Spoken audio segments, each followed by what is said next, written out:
大阪管区気象台によりますと、近畿地方は前線や湿った空気の影響で曇りや雨となっており、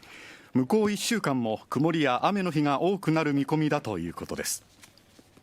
このため気象台では今日、近畿地方が梅雨入りしたとみられると発表しました。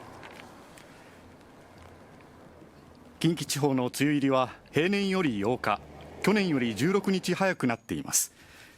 なお、梅雨明けは平年では7月19日頃だということです。